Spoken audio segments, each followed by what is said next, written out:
po sikur të bëjmë diçka këtu në këtë tryezën tonë të bisedave.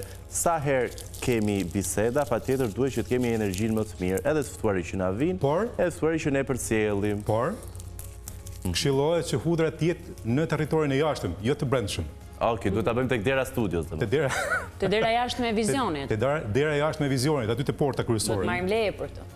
Pse? Se hudra pastaj kur përthyet ashtu, çliron edhe një aromë që nuk është fort e mirë, fort e këndshme. S'ka problem. I ham hudra për ditë. Kur jemi në komunitet, do të respektojmë edhe njerëzit e tjerë. E vërtet. Ja, më shimua.